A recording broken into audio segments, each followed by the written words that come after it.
Yesu ahimbazwe cyane. Yesu ashimwe cyane.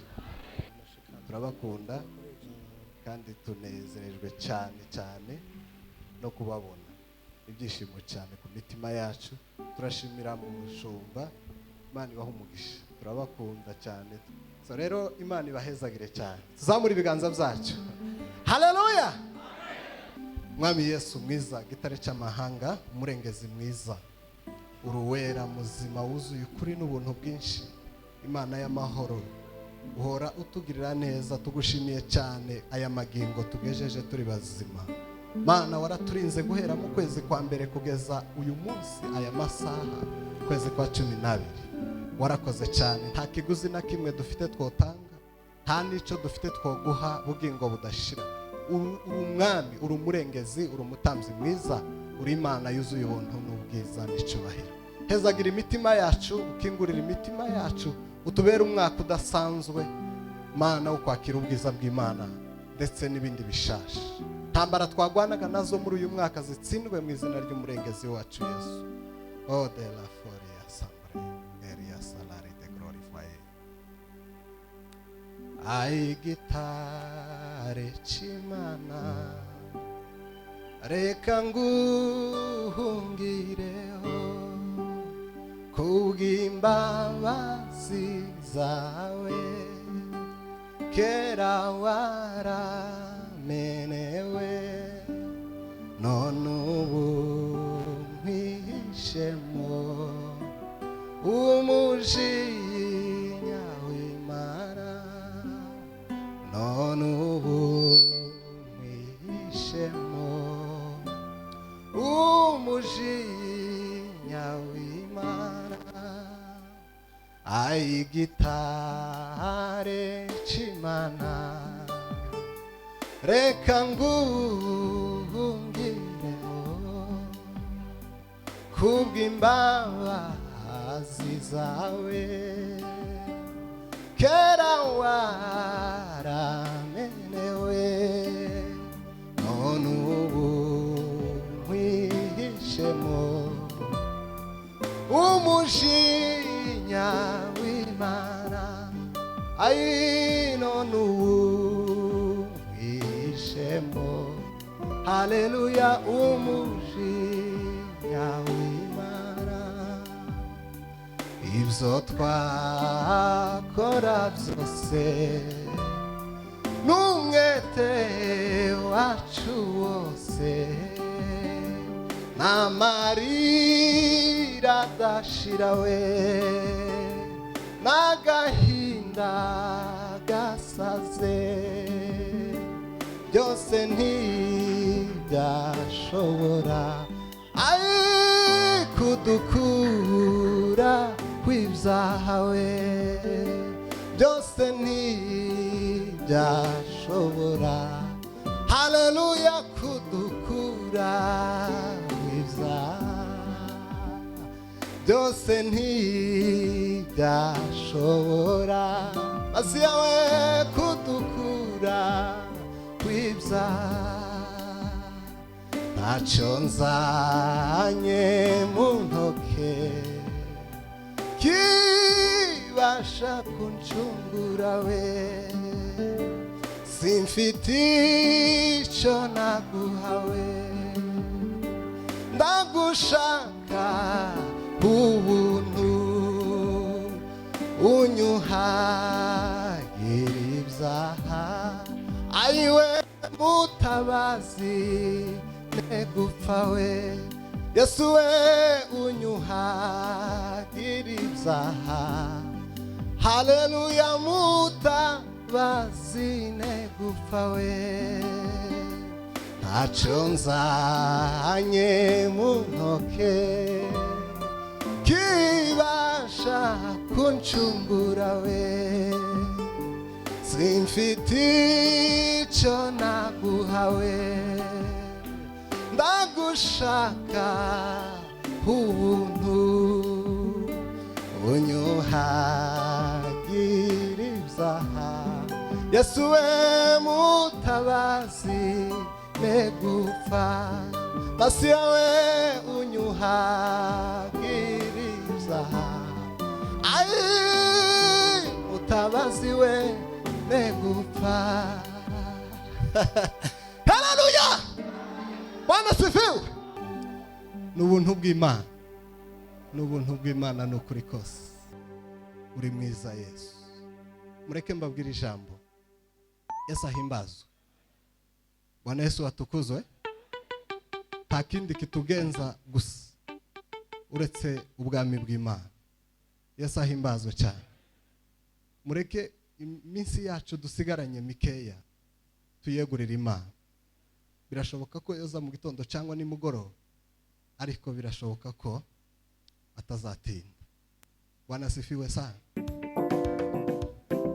Turi imbere yawe Mana, turi imbere yawe Data, tugenza umushaka. Salare de sempre gloria. Yewe mwana wa Adamu we, uri ugihumeka, ese ntiwashimira Imana ikugejeja y'amagingo we? Ese ntiwashimira Imana ikugejeja y'amagingo? Yewe mwana wa Adamu we, uri ugihumeka, ese ntiwashimira Imana ikugejeja y'amagingo we? Ese ntiwashimira Imana, haleluya, ikugejeja y'amagingo? Basore beza bitondaga n'abandi benshi b'imigenda, abo wari uzi nawe utamenye, bagiye ureba umugendo we. Abamama beza bitondaga bazi kurinda iby'ingo zabo, abo wari uzi nawe utamenye, haleluya, bagiye ureba umugendo we. Abapasitori bitondaga bazi kurinda amatorero yabo, abo wari uzi nawe utamenye, pasitori we, bagiye ureba. Abakobwa beza bitondaga bazi kwitwararika neza, abo wari uzi nawe utamenye, bagiye ureba umugenda we. Niki watanze mwana wa Adamu byatumye urindwa bigezaho? Menya ko ari umuntu wagiriwe, aho nawe urushimira uwo mwami. Niki watanze mwana wa Adamu byatumye urindwa bigezaho? Menya ko ari umuntu wagiriwe, nawe urushimira uwo mwami. Niki watanze mwana wa Adamu we, byatumye urindwa bigezaho? Menya ko ari ubuntu wagiriwe. Hey! Haleluya, haleluya. Niki watanze mwana wa Adamu byatumye urindwa bigezaho? Menya ko ari ubuntu wagiriwe, naho nawe uje ushimirwa. Haleluya! Oh, haleluya! Mani bahezagire cyane. Bwana Yesu atukuzwe milele. Bwana Yesu asifiwe milele. Torero ry'Imana, untega amatwi nje mbibwirire ko mfite agahinda kenshi cyane karemereye umutima wanjye. Ndatwa kurira abanyabyaha banze kwihana.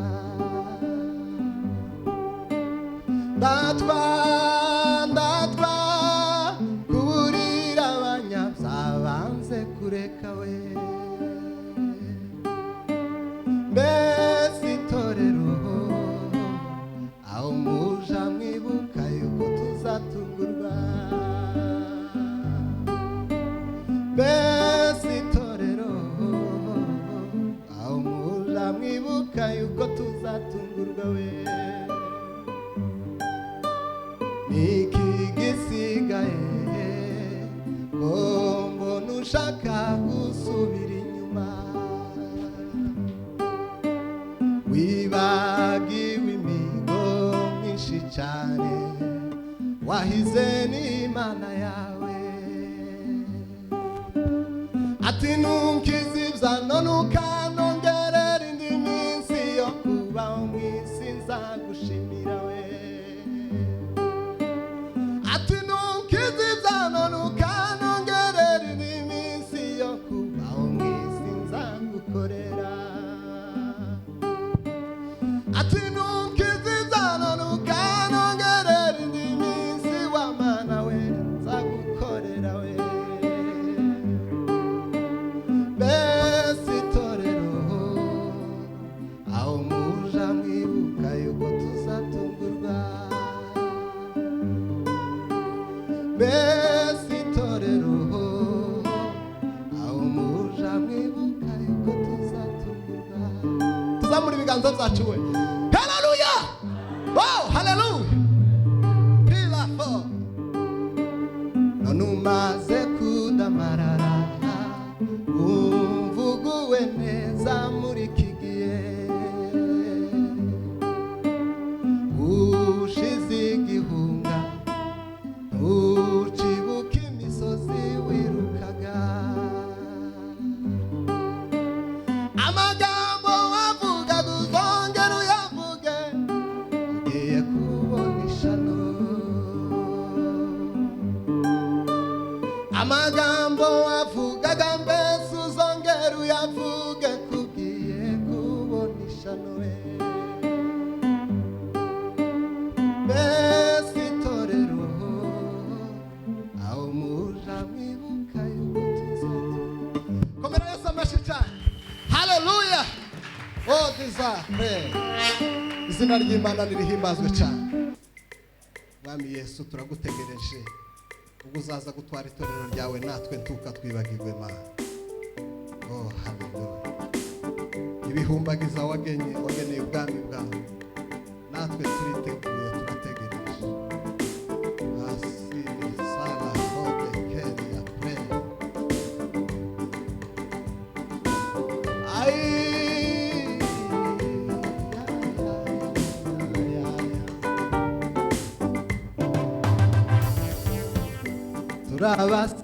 turabasirikare beza ugejwe mu maraso ye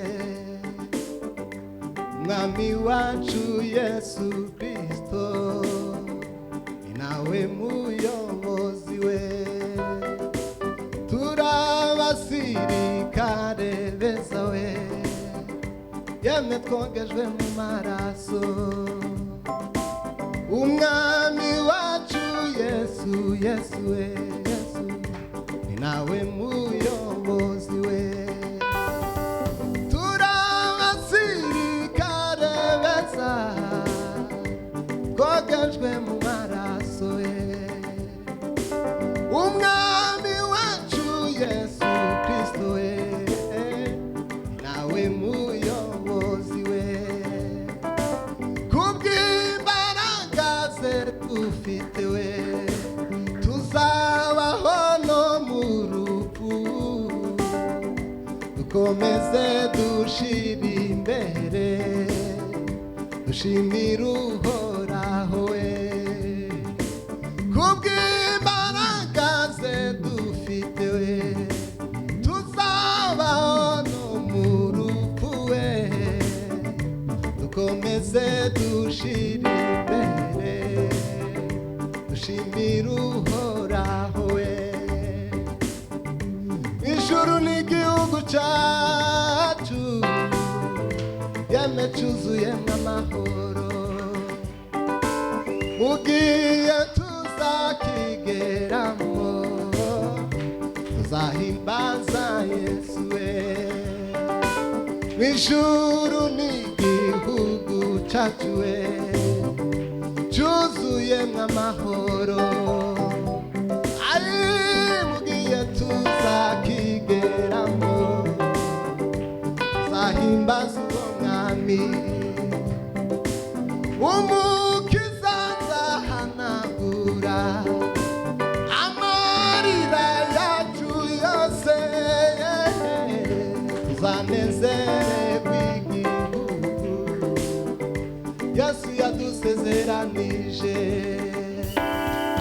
umukiza azahanagura amarira yacu yose we tuzanezererwa igihugu we yadusezeranije. Kongera amashi musuke afise indirimbo z'urukumbuzi rw'ijuru ntushobora kubyumva araririmba ukumva ushaka ijuru ukumva ufise amatsiko Imana imuhezagire yahawe impano ikomeye cyane nizo ndirimbo afise n'indirimbo z'urukumbuzi ngo torero muze mwami mbega mwamukibuka ko tuzatungurwa torero tuzatungurwa adutungura atadutungura nzoba ndimo mu gitegere cy'abazomusanganira nzoba ndimo nanditswe muri cya gitabo amen. Abanaziri mwihuse nk'abasoda ba Yesu bogejwe mu maraso ya Yesu Imana ibahezagire aba bitwa Abanaziri Ministries ikorera ngaha mu Burundi bayobowe n'umukozi w'Imana yitwa King muramuzi n'umuhungu wacu afise Abanaziri mu Rwanda yasubiye kutanguza n'abandi Banaziri muri Amerika kuko ni yari sinzi ko mu Bugande bamaze kubaho Kongo muracari mu Burundi mu Rwanda no muri Amerika na Kenya Abanaziri barahari muri Kenya ni byiza cyane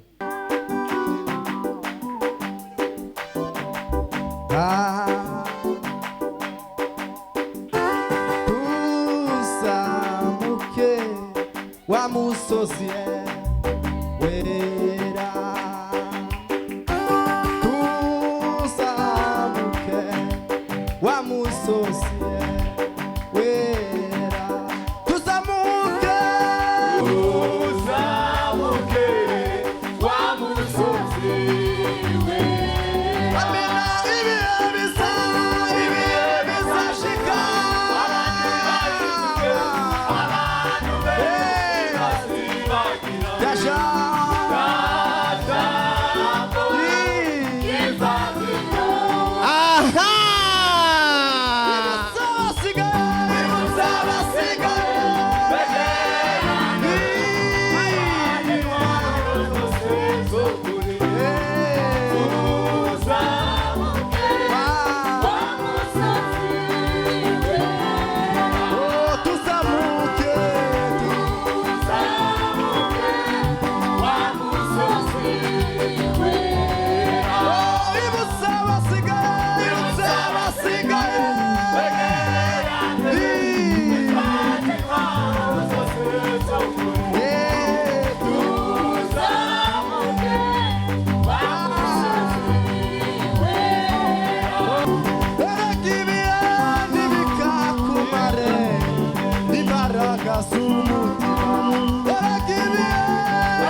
mu nkundire tumwumvirize Dudu, tumwumvirize.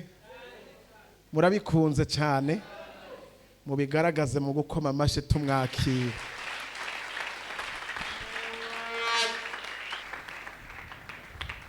Dushobore kumwumviriza. Bwana asifiwe. Haleluya, haleluya, haleluya. Ndanezerewe cyane. Nkuko bamwe bivuga, murabizi neza yuko abenshi ngaha muranzi. Ndabonamo abantu benshi nzi, kandi namwe benshi, harimo benshi banzi, kubera ko aha ni muhira. Nubwo ari bwo bwa mbere ngeze ngaha kuri iki gicaniro, ariko kandi ndazi neza yuko ahari muhira. Aha ni muhira, benshi baranzi, naje ndabazi, kandi abo ntazi, abo ngabo nabo ndabamenye. Amen. Haleluya. Kadusome ijambo ry'Imana twe guteba.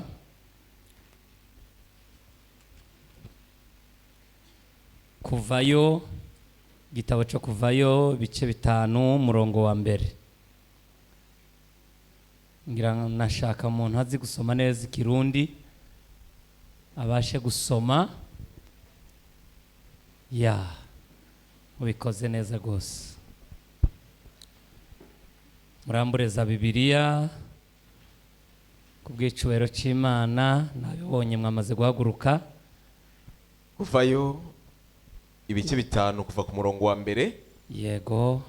Ahanditswe ngo, hanyuma y'ivyo Mose na Aroni baragenda babarira Farao bati, Uhoraho Imana y'Abisirayeli agize ngo, rekura abantu bayo bagende bayigirire iminsi mikuru mu bugaragwa.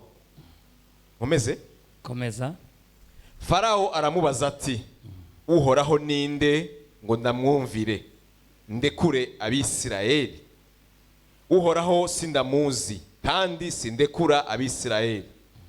Baramubwira bati, Imana y'Abaheburayo yaratwiyeretse, none turasavye uturekure tuje mu bugaragwa, tugende urugendo rw'iminsi 3 kugira ngo tuzoshikanire Uhoraho Imana yacu ibimazi.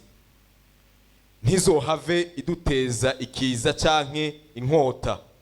Umwami wa Egiputa arababaza ati, mbega Mose na Aroni ni igiki gitumye mutesha abo bantu ibikorwa byabo?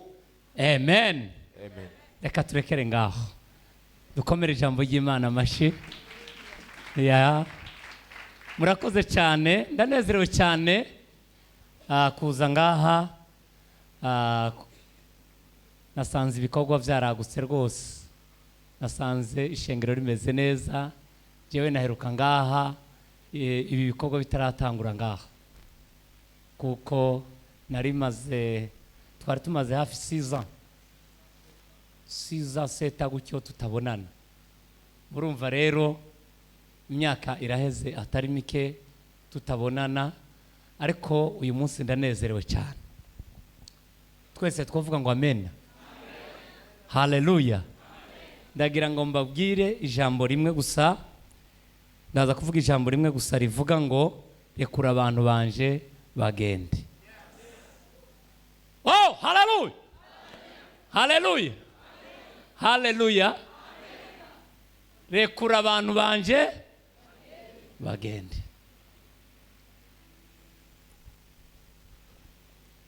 Ni byiza yuko Farao arekura abantu, ariko kandi niyo atabarekuye neza ntamenye igihe yabarekuriye, kuko iyo Imana yavuze iba yavuze. Imana yivuze yego y'Imana ntibamwo oya. Iyo Imana ivuze ngo kora ikintu, ushatse uzagikoraho neza, nutagikoraho neza ndabizi neza yuko izakugondoza ukagikora utabishatse. Ivyo abantu bavyemera batavyemera, menya ko ariko bimeze.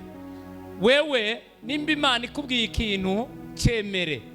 Nutacemera uzacemezwa. amen. Nutacemera kubw'ineza uzucemezwa. Farawo bamutumye ko baramubwira ngo Farawo rekura abantu banje bagende, ariko Farawo ntiyavyemeye. Farawo ntiyashotse avyemera, ariko yaravyemejwe. Kandi kuvyemezwa niko kubi cyane kuruta kuvyemera. Iyo abimenya aba yaravyemeye. Iyo Farawo abimenya yari gucisha make akitonda, yabonye inzira yo mureke ndababarira iki kintu tuvuge ngo amen, haleluya. Ubutunzi Egiputa yahomvye igihe yakurikira abana b'Imana, abana b'Isirayeli. Muribuka yuko Imana ariyo yabikoze kugira ngo barekure abana b'Isirayeli. Murabizi ko hagiye haba ibintu, haraciye imibu, haraciye ibikere, haraciye ibiki, haraciye, murabizi ko habanje kugenda hagaragazwa ikintu, ndetse habaye n'ikimenyetso cy'inzoka. Farawo yarahamagaye abapfumu biwe ashaka kugaragaza ubushobozi afise, agaragaza abapfumu. Mose nawe arambika inkoni yiwe itoratora za nzoka z'abapfumu. Ivyo ni amakuru muzi, ayo makuru sinshaka kuyasubiramo, ariko hari icyo nshaka kubabwira. Twavuga ngo amina, haleluya. Hari icyo nshaka kubabwira. Umunsi umwe igitangaza cya nyuma cyakoretse, murabizi ko ari cyo kwica abana b'imfura. Abana b'imfura. Kandi iyo Imana yabikoze n'ikibi cyaha, muzomenye ko Imana izayicana n'ikibi cyaha. Bibiliya Zaburi y'136 umurongo w'10 haravuga ngo Uhoraho ahimbazwe kuko yishe abana bose b'imfura ba Egiputa. Siko Bibiliya ivuga? Kuko yishe abana bose ahimbazwe. Uhoraho ahimba. Niba hasome, ninde afise Bibiliya asome ngaho aho hantu honyine gusa.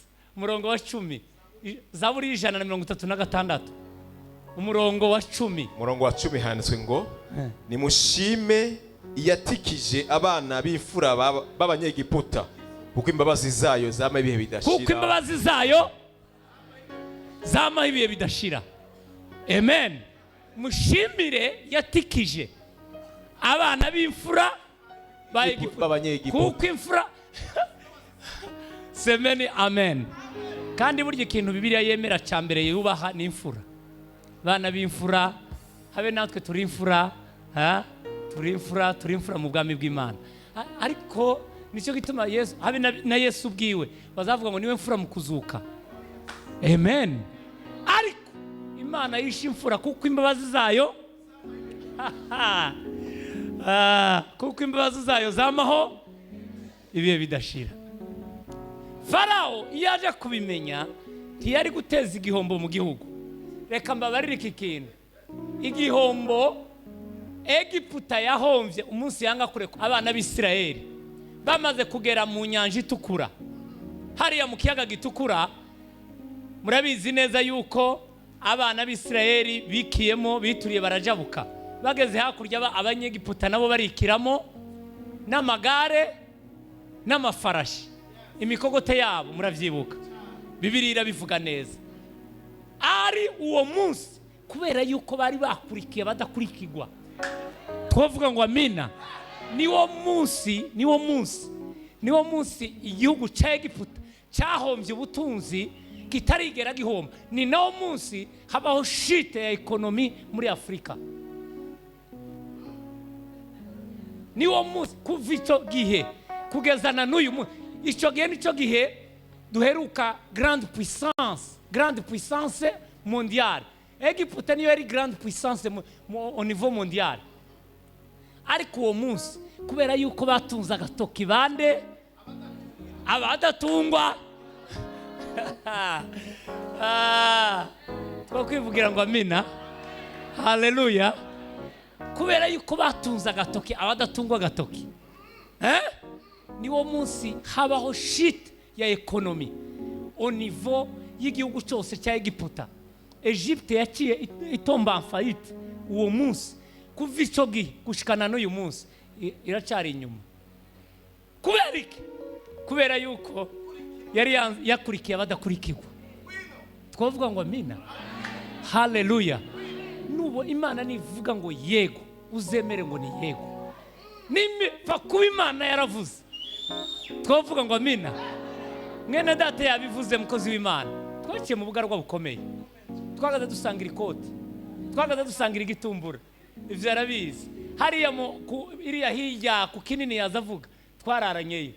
Iriya hirya mwirango za Kayanza, twararanyeyo. Hariya mu gicaniro cyo mu Bwiza, arabizi. Ni henshi. Ariko fa kuba Imana, fa kuba warumvise ijwi ry'Imana. Semeni amen. Ikibi gusa no kwicara ku mutogoto w'inkono, uzicare ku ijambo rya nyirayo. Ingorane nuko abantu bicara ku mutogoto, wasanga imboga ziratetse nawe ukicara ngaho, nta jambo bakubwiye yuko uri bufungure. Nubwo wakwicara ugategereza ko zisha, utari kuri liste y'abari bufungure. Niyo mpamvu no gusaba igihe cyose uzoza ngaho, uzobanza umenye kuri liste y'abari ngaho. Igihe cyose uzoza mu nzu y'Imana, uzobanza umenye kuri liste y'abari mu nzu y'Imana. Hari abantu baza purukuza gusa, hari abantu baza kuza gushusha ibyicaro. Kandi hano mu ishengero rero nta munsi n'umwe muzumva pastor yirukanye abantu mu ishengero, bazokure kuze. Ariko banza urebe ko wicaye ku mutogoto cyangwa ku ijambo.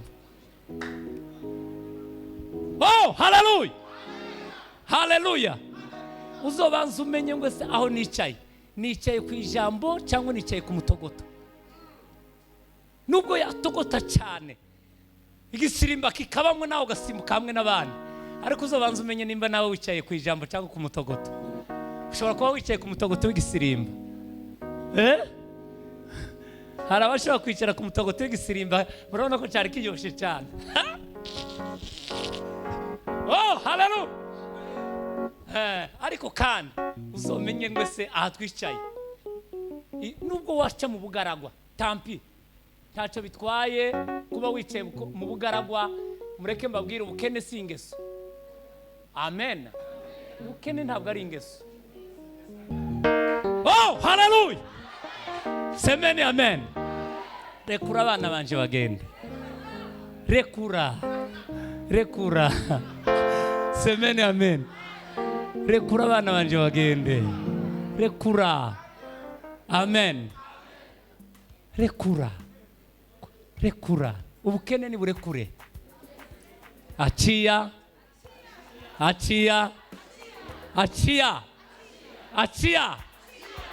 pesa zetu. Achia mali zetu. Achia. Farao, achia.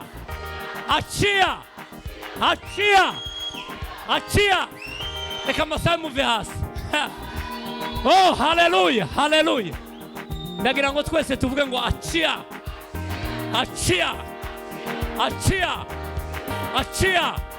Usomeri, achia. Mali zetu, achia. Ubugaragwa, achia.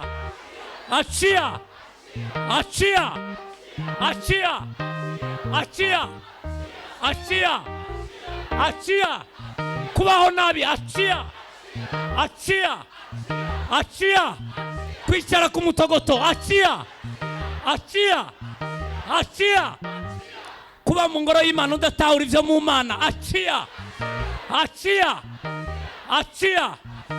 Kuba mu ishengero ugifata kwa ba Farao, achia.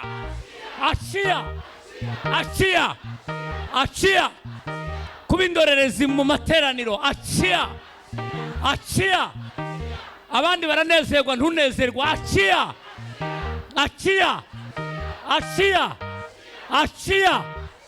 Dukomere Imana amashimwe. Oh, haleluya. Reka nsozere ku ijambo rimwe, hanyuma tuje guheza umurongozi aze kudusengera. Bwana asifiwe. Haleluya. Ndanezerewe cyane uyu munsi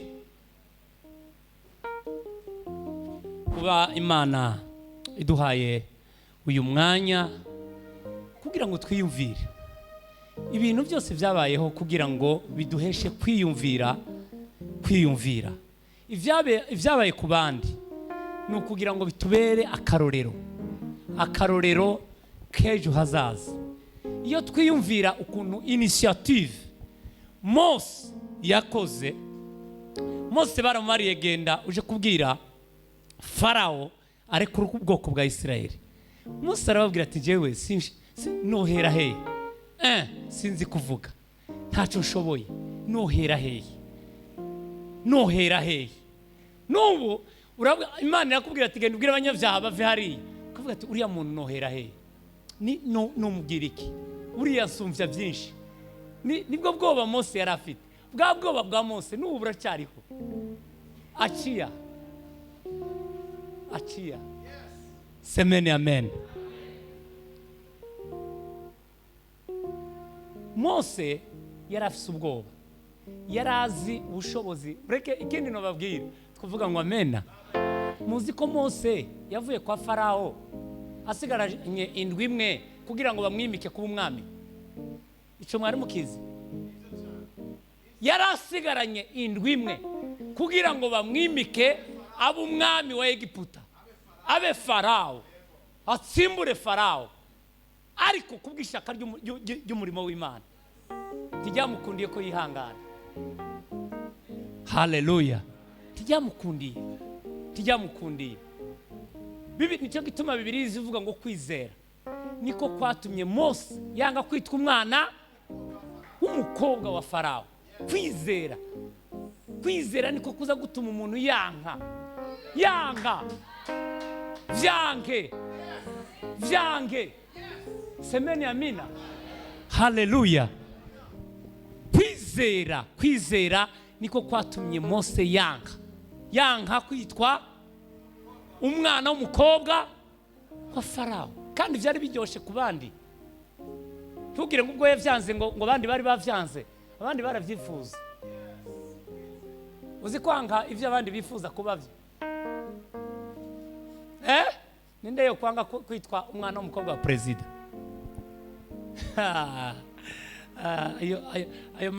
Ayo mahirwe.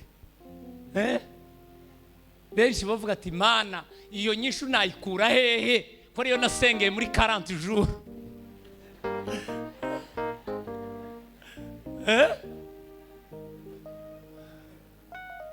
Buriya n'ubuhizi bukomeye. Mose yari umuhizi w'inkomezi. Amen. Ariko reka mbabwire iki kintu, 40 jours ifite insiguro nyinshi muri Bibiliya. Nubona usenze 40 jours uzomenye ko wakoze ikintu gikomeye. Kandi nyuma ya 40 jours ugomba gutangira kwiyumvira kugendera mu bisubizo. Semeni amen. Ugomba gutangira kwiyumvira ko impinduka zabaye mu buzima bwawe, haba ku muryango wawe, haba ku ishengero, haba mu kazi, haba mu buzima bundi. Menya ngo ubuzima burahindutse. Mose ahejeje imyaka 40 ari kwa Farao, byabaye ngombwa ko ahindura igiharuro 40 iyo giheze ifo guhindura. Ni naho mpereze 40 iyo uhejeje 40 ifo guhindura. Mose ahejeje 40 byabaye ngombwa ko ahindura, miriye aje ahandi. Ahejeje 40 iri ahigi byabaye ngombwa ko yongera kugaruka. Yongeye nicyo yagarukanye inkomezi zo gukura abana b'Isirayeli kwa Farao. Arababwira ati haguruka.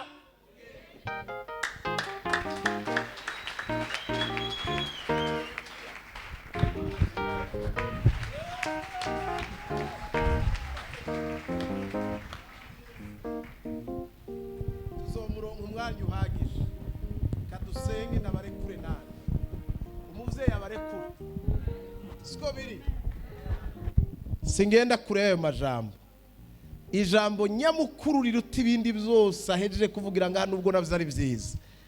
Igitigira 40 niyo kirangi ibintu bitegeza guhinduka. Ninde yaryumvise? Bwira mugeza ati ntugakinisha ijambo rivugiye ku gatuti. Aha havugirwa ibintu bikomeye. Iminsi 40 iheze ibintu bitegerezwa guhinduka.